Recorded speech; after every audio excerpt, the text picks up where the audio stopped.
Okay, welcome back to another pudding video. Hope you've all got your spoons ready for this chocolate pudding. So we had an awesome time at French's farm yesterday and got a really nice result, kind of the result we wanted from him. And so now I feel like, with all of that connected, I can break his training down into a few key parts that we need to work on. Where up until this point it's been much more experimental. We've been sort of going, what do we need to work on? Where are the holes? Where are the gaps? I feel like now we've kind of been in every situation we're going to be in, although I've tried to do each situation in isolation. So instead of sort of going to an event and going, yep, he's definitely scared at an event, I feel like now I've got a bit more of an idea how he's going to react and what things create this reaction, rather than just knowing that going to an event causes the reaction. What things create Pudding's negative feelings, what makes him anxious, what makes him upset. So one of the big things that came up very early on was this idea of being trapped by the bit. And I was listening back to one of my videos the other day, and I realised I don't know if I explained myself very well in, I think it was the second or third video or whenever it was. So I wanted to do a bit more talking because I realised I'd actually avoided talking almost all of last week. So, so that's something. He has this feeling that the rider is going to prevent him from escaping from something that scares him, which then leads him to go, I need to ignore my rider, I need to brace myself and prepare myself to ignore my rider when a situation comes up that is going to be scary. My biggest worry with a behaviour like that was that this fear was only going to come up when we went somewhere new. So only when we went to a new yard or something like that. But it turns out that's not the case, which is fantastic. Because some horses, and this is not hugely usual, but some horses, they're fine if they're leaving home and they sort of almost acclimatise to the hack, because it's like, we're leaving home, we gradually get out. But going somewhere new in a trailer, where they're sort of in the trailer as one place and then they're suddenly in a new environment that they don't know, can really be jarring for them and create either a different behaviour from what we've been getting at home, or like massively amplify the behaviour we had. And what we found at French's the other day was that basically it had absolutely no effect on him. The environment, the jumps, really didn't work. It was actually easier at French's farm because there were less obstacles and less different things for him to get bothered by, unlike when we rode around the track just here on the yard, up to what we call Mandy's Drive, because it's the drive's owned by a lady named Mandy, and we just rode up there and there were more obstacles and more changes for him. Even just going up there, that upset him more than French's farm upset him. So that's brilliant, because I was worried that we would have to take him to like a new yard every week until he kind of got used to that, got sort of like acclimatized to this idea that we're going to go somewhere new and relax. But actually hacking on his own from home had more effect than going to French's. So I have a fantastic tool to help fix that that response, that fear to being blocked out of fear, as in he's going to spook at something and he's expecting me to hold him there and block him and trap him and make him feel scared because he can't get away because I'm holding him. I can then use my horsemanship skill on a hack from here to go through multiple versions of that without even involving the jumps, which is really, really good. So that's, I believe, the majority of his psychological issue covered by just hacking from the yard. We have a few odd things that he's afraid of, like this flag, which is something I'm going to add into his training as well. It doesn't really fit with the rest of his behaviour, other than the fact that it's in the front. Obviously, it's a lot of his issue is around his pole, relaxing his pole, bending his pole, and trusting the human to control the position of his pole. We have done and are doing loads of this, where we bend the neck and soften that nice little neck of yours. So whilst it doesn't appear massively related, it's something that I will keep sort of chipping away at bit by bit, and I use it mostly as a warm-up. I was thinking about your behaviour, and I don't think I circled you to the left, did I? Should we do a bit of left circling at trot and then get on? So the reason I was circling him was not actually to warm him up, it was because he got a bit energetic as a result of scaring him with the flag. So let him burn off some of that energy before I ride him. So from there, I need to teach him that it's safe, that you can trust me to control your pole. And the final part being, I want the courses that we jump and the events we go to feel super easy for him, so that he doesn't feel flustered or stressed, as it is that stressful situation that causes his behaviour, which is essentially a rearing behaviour. I don't actually know anything about what he did to stop eventing. I just know that he was given to Joe and was sort of told, like, retire him, and he's come here and he's just got so much cheeky energy, we couldn't just leave you in a field, could we? And so I was curious what we might get. So I don't actually know, which is probably better actually, that I don't know, so I don't have any preconceived ideas. What I'm getting, him having had a few years off and coming back to all of it, is a rearing habit where he gets trapped in the front, doesn't feel like he can go forward, and then rears, turns almost always to the left, which is quite common that they have a side they spin to, a side they feel stronger on, and then sort of runs backwards. So a stop, a rear, a spin, run backwards is his panic behaviour that we're working on.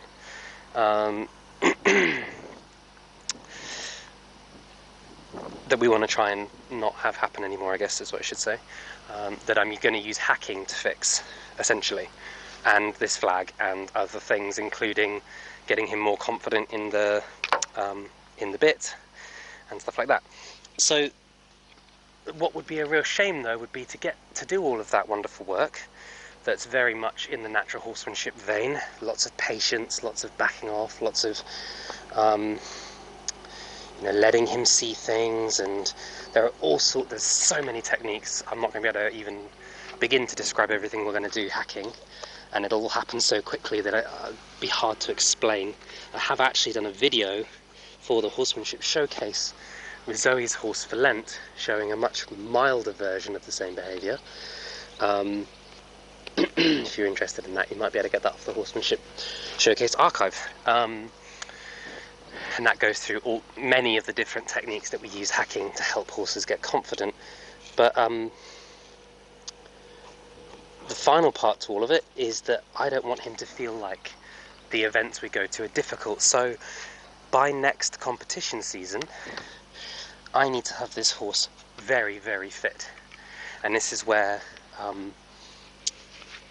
people can get confused with the natural horsemanship stuff, because it's so patient and so, you take your time and you're slow, and you can almost slow to the point where you don't get the horse physically fit enough. I was always taught by my instructor, you have a 3-stage model. Mental, everything in the mind. That's him trusting me, that's him feeling confident in what he's doing, all that type of stuff, knowing what I'm saying, everything like that. Emotional, all being to do with, can he speed up and slow down without having his emotions come up? Can he jump without his emotions coming up? So that's a whole separate compartment. Then you have physical. And because the physical is last, people seem to just not get to it often. But actually, this is what we're going to work on today. That's why I've had this long speech, because I feel like we've kind of locked down on the mental and the emotional things we need to work on. The flag, going hacking, these types of things are going to fix the mental and emotional issues that come up when we go to shows. Oh, and also leaving other horses, which is something I knew about just from having him on the yard. So we're going to have to build towards being able to ride out with a load of people and then him ride off on his own and feel good about that. That's all his mental, emotional stuff. But the final part to it all is I want him really physically fit. So my goal being, if we're going to enter, say, a BE80, my goal being, if the BE80 has 12 jumps, we can jump at least 16 100s at home, calm and relaxed, so that when we go to the show and we have the added pressure of Dachshunds barking, we have the added pressure of other horses and being in a new environment, he sees the jumps, we do the jumps, but it's so much less and so much easier than what he's used to doing at home. Which is, I don't think anybody's going to sort of go, oh yeah, that's new information to me. That's fairly standard information, right? So I've set up something between like a 60, 50 to 70 something jumps in here, and as a starting point. And I'm just going to ask him, after warming him up ridden, because obviously we warmed up a little bit on the ground, he's not warm enough to start jumping yet, not in my mind. He's still in that whatever, mooch about, everything's good place, and that's not really enough for what we're looking for. Not enough oomph, kiddo, we need a bit more oomph. You know what I'm talking about? Need a bit more oomph. We do, you ain't got the oomph today.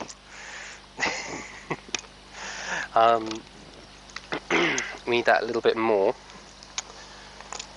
Yeah, before we start jumping, but the goal being to jump 4 jumps one way, 4 jumps the other, as our first ever work on the physical side of things. And you know, he jumps so smoothly and so easily up to this point, I might find that actually that's just not even a physical challenge to him, and I have to take it up to 8 both ways, or 6, whatever. But I see this as no different than when you're at the gym and you let your dachshunds bark at the child. Ladies, stop it. No different than when you're at the gym and you lift weights and you start at a level that you can do pretty easy, but you don't just do 1, you do 20 reps, and then you add 5 kilos, and then you try to do 10, and you just work your muscle strength up. This is absolutely no different to that. These jumps are well within Pudding's ability. They're not difficult for him. We know that just from the little bit we've done. I'm going to spend loads of time just wandering around them now, gradually building us up to having that high energy feeling, but not high energy tense. Because, and this is a counterintuitive idea for some people, but he's not going to develop muscle well if he develops muscle tense. It's okay for him to get tense during training. Of course it's okay for him to get, I'm not saying he should never get stressed, and that's another misconception, I think, because the goal is to not have them ever get stressed. We think that it's not okay to ever let them get stressed, which is just not true. I'm rambling a bit, aren't I, Puds? I'm just excited. I'm really excited to be doing this, to actually have, because I'm normally the person who does the sort of mental emotional, and then I go, now you, my student, go off and do the physical, now that you've fixed the mental emotional. And I've never had a horse that is talented enough and it's my type of horse enough that's available to me to be able to do the physical with. And I've worked with quite a few people who have jumping horses now, and got them to a point where they can do the physical, and then I've seen them either succeed really well, or in some cases focus so much on the physical that they forget the mental emotional and they have to go back again. And I really want to show with him what it takes, you know, to keep those principles, that mental emotional stuff, but also, you know, not just, I do it with Puff all the time, we just don't see it, because it's a very different, it's not as relatable, I think, with Puff, because with Puff I spend all this time getting him fit and training him so that I can breathe fire and shoot archery arrows, which is not something that many people want to be able to do, but the principles of what I have to accomplish in order to do that well are actually no different than the principles of being able to go from a dressage test to a show jumping test to a cross-country test in principle. But also, I've never actually done it. You know, I know in principle is the same, but I also know I'm going to learn a lot about developing the physical because I've just never had to do it before. Not for this type of work. It's always been for bridleless riding or something completely different. So I feel like I'm going to learn a lot as well, which is only going to help me teach this at a better level. So I'm really excited this video series. I'm really excited because I feel like at this point I now have a plan, and I'm not thinking, oh, I wonder what we're going to do, I'm not sure. I just know exactly what I need to get done with pudding in order to be successful. Let's see you move, Puds. Let's see what you got, kiddo. You probably notice as well, I'm not overly fussed about his vertical flexion. I spend a lot of time worrying about his lateral and that he gives in the neck, but I don't really ask him to bring his nose in ever. The hands are always high. What I'm trying to do is get him used to me lifting his pole up and putting his pole down and bending at the pole. These are my main things that I want to work on with him.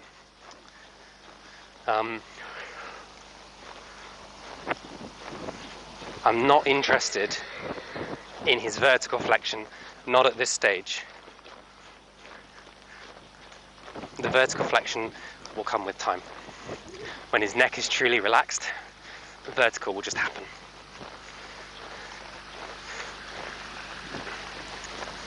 Attaboy. That's something you'll have to see, probably, to believe. But yes. Attaboy.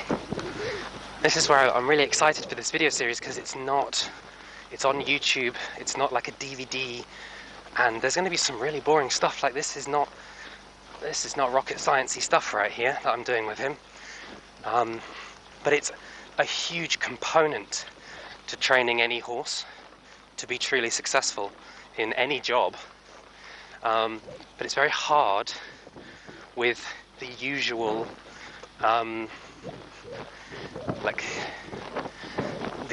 format for educational material.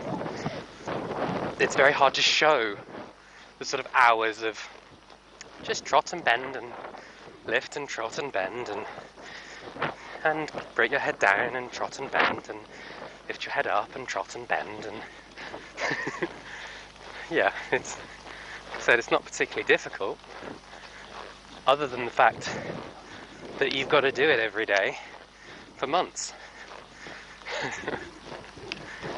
And you can't go, well, I don't really feel like bending him today, or I don't really want to do that today. It's like, no, every day. And he's going to have days where he doesn't want to do it. He's not going to want to shorten some days. He's not going to want to be energetic other days. Of course he is. You know, I was going to say we're all human, but you know, we all have our own desires and goals in life. Ready, buds? Are you going to be able to canter through that narrow space? You're not going to mind, are you? It would be good if you got your legs forward, Jamie, wouldn't it? The other thing about jumping these jumps, for me, is I am maybe at the couple hundred. Let's be really nice to me and say several hundred, because we're being nice. I've maybe jumped several hundred jumps in my life, and I would like to take this horse into competition. This horse that is not the easiest. He's not just going to completely look after me, although after the other day maybe he will. He seemed to really just do so well. And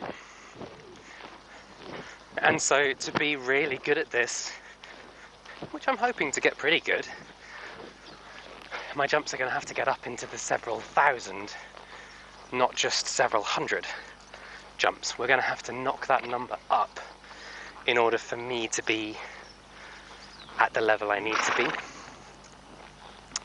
That's good, kiddo. And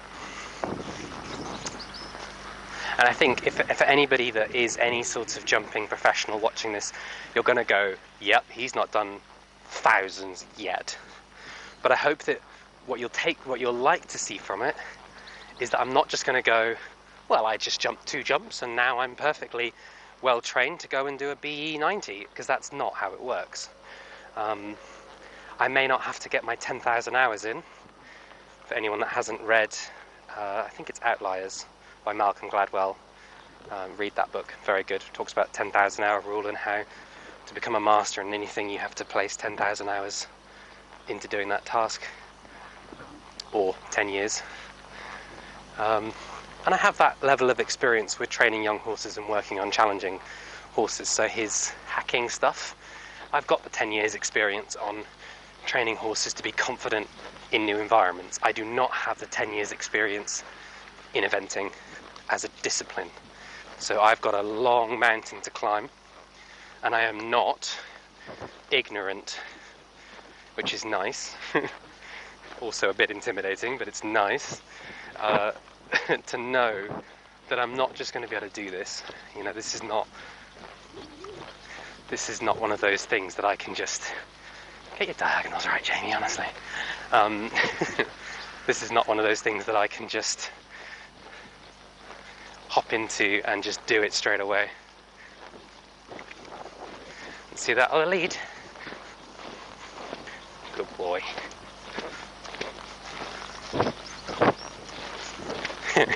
He's already like, when are we going into the jumps? I know the jumps are coming. You're a clever pony, aren't you, eh?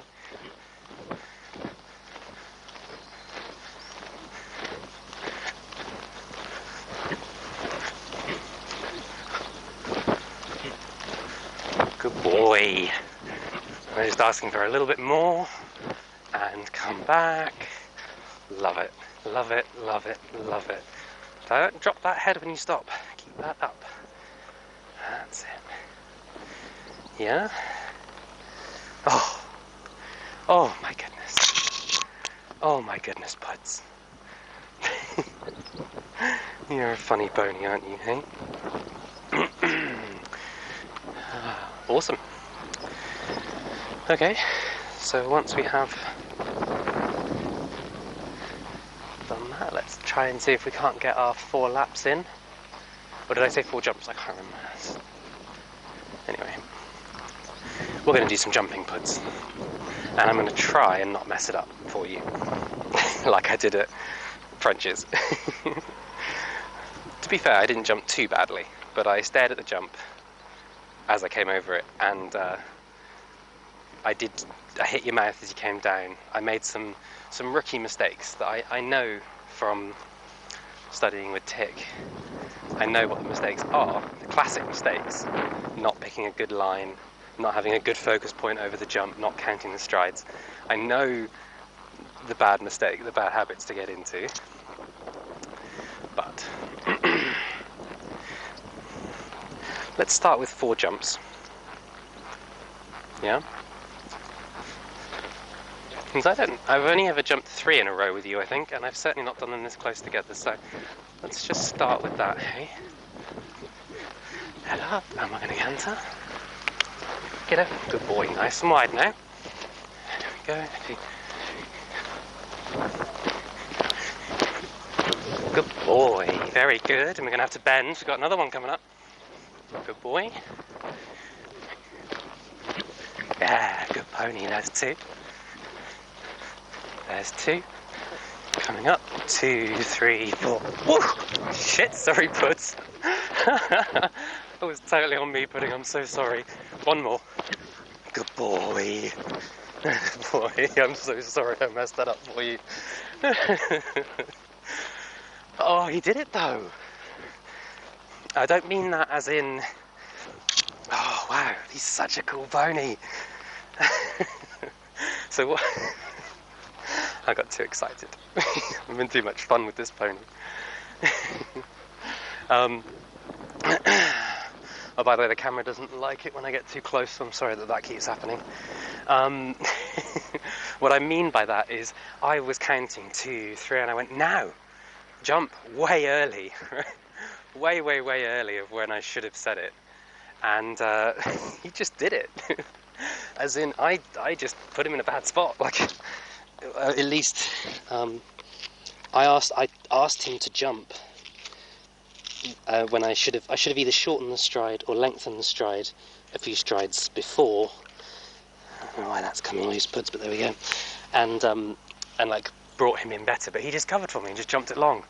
And me, being the idiot, didn't actually expect him to just do it. To just be like, okay, you said it, I'll just do it, I suppose. You know, that's just awesome. That's just awesome, buds. Yeah, I know. That's just wicked, my dude. And you see, this is where I need to improve a lot. We're going to start to see my failings now more and more, not his challenges, the things that I struggle with. I'm very good at getting a horse set up, confident in the jump, and then it's kind of like, yeah, you guys can take it over now. There's a nice jump for you. The horse is understanding the jump. Well done. You take it on now. But I'm going to have to learn to slow myself down. I started to rush in that, I think. But really happy with him through that. Hey. He's not sweating, but he's already warm. So whilst his fitness is pretty good,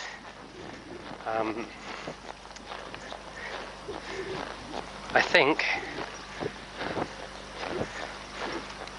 if we do 8 jumps each way, I think that's probably going to be enough, buds. Hey, 4, 4, 4, 4, and done. I think that's probably going to be pretty good for you, hey? I don't want to do more than that, because I don't want him to get to that point physically where it's a problem. You know, I don't want him to start struggling physically. I just want him to develop some muscle physically. 1, 2, and good boy. I did that better, didn't I, kiddo? Slow myself down. 3, 2, and now. Good boy. That's better. He totally gets the go. 2, 3. I was ready for it that time. I was ready for it that time, buds. I was. 3, now. Good boy. That's it. I know. I can feel him expecting more than that. And that's how I want to leave it. I want to leave him... Oh, what a good boy. I want to leave him feeling like he could do that and it was easy and like he loved it, right? Rather than reaching that point where he's like, I'm struggling and it's hard and... an itch? Is that an itch? No? Where is it? Well, you think you deserve a sweetie? You did do very well. Yeah, I want him to feel good about it, basically. I want him to go, yeah, I could do that, and yeah.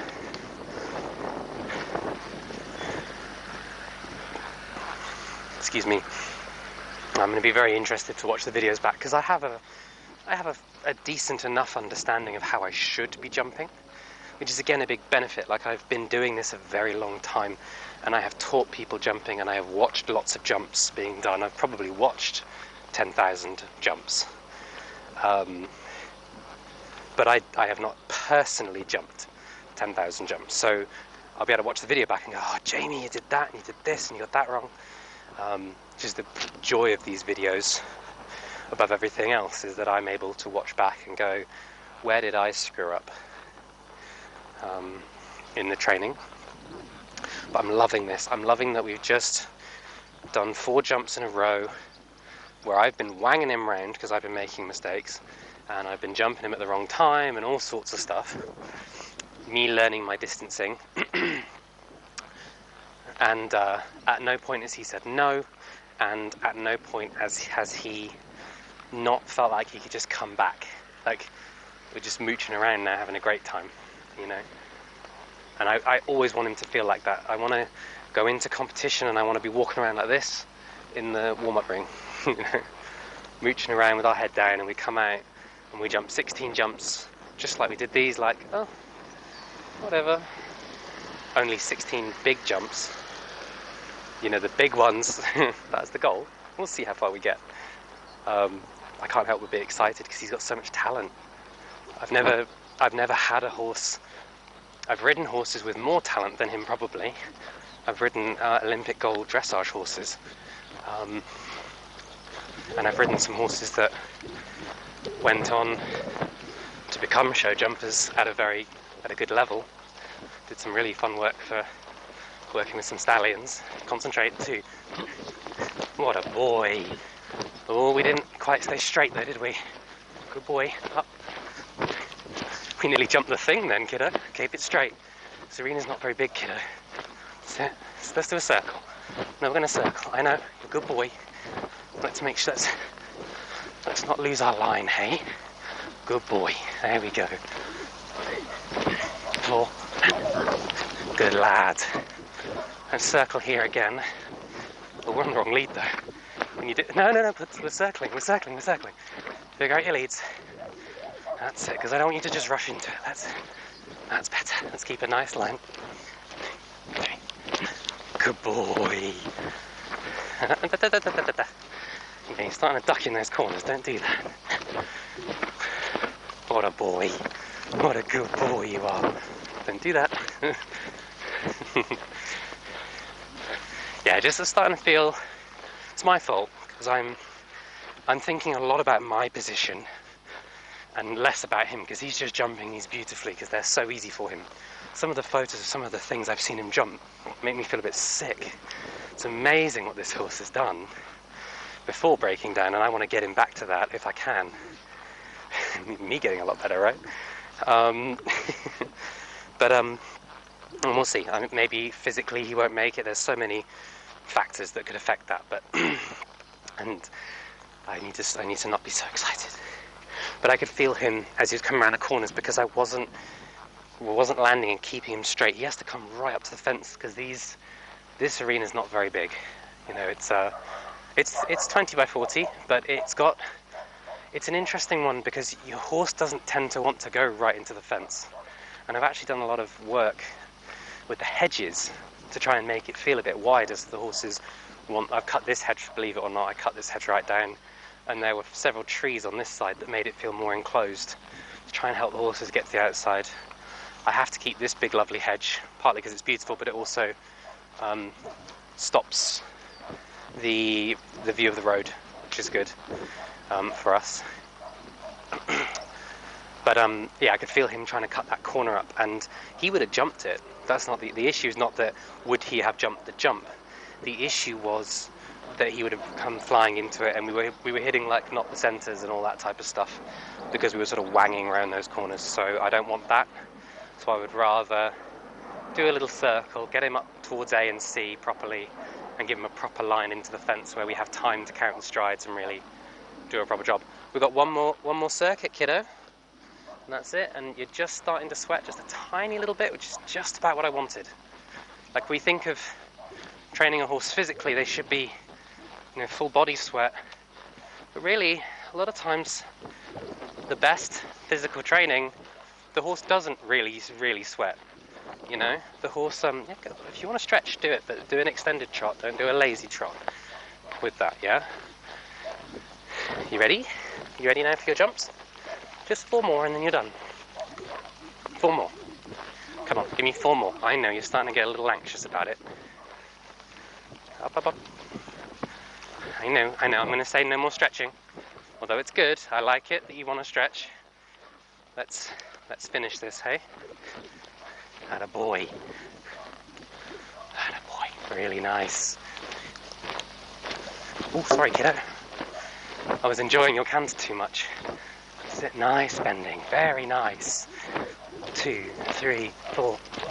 You put another little step in. It's my fault, I keep asking you to jump long. In a circle. Good boy. Nice idea, I like the idea. Come on, a little bit more physical, I know. 2, 3. Good boy. That's it, nice and straight, lift yourself up. Oh, what a good boy. Good lad.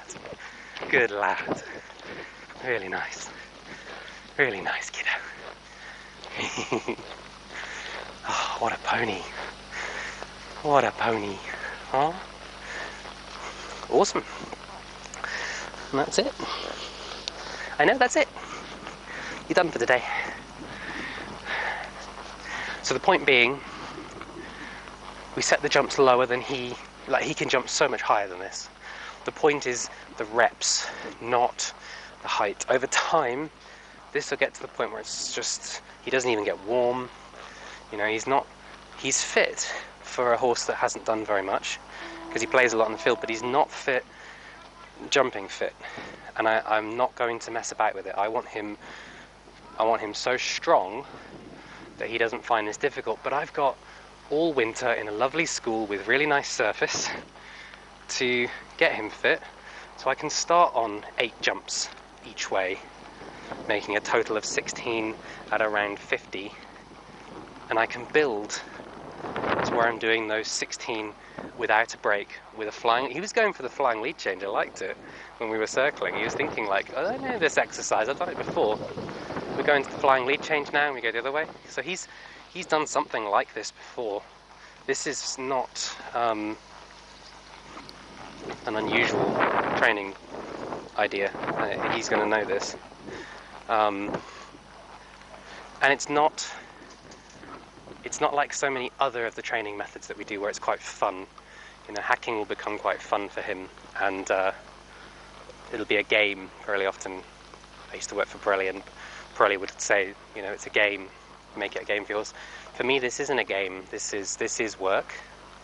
But in the same way that when I work for someone and I do a good job and they're pleased with me, it makes me feel good. That's how I want him to feel each time we do this. You know, he's physically worked, I'm proud of him, he's done a great job, and I want him to feel like he's done something for me and I'm really, yeah. I want him to have that type of satisfaction, as opposed to when we say do liberty or when we do groundwork, that's more fun. The goal will be to play rather than to,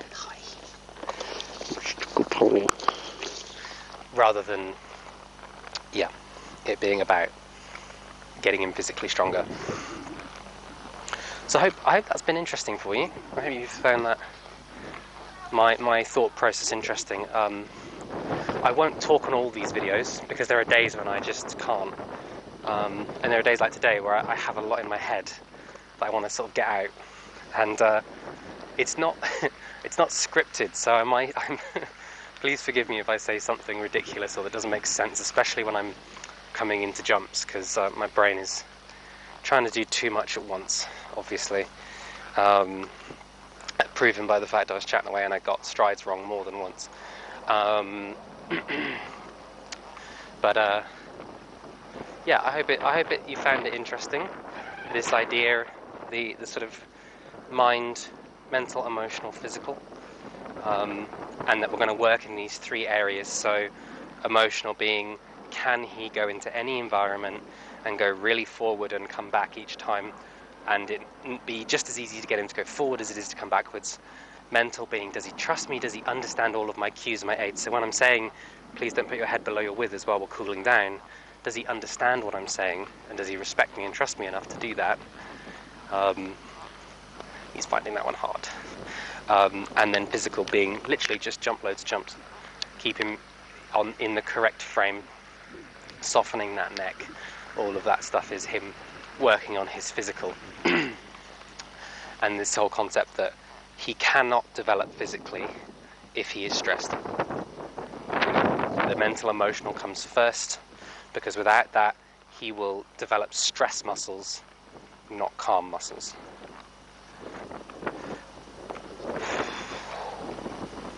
Atta boy. clever pony, aren't you? Awesome. Well, I'm going to untack him, but that was it. Thanks a lot, and I'll see you in the next video.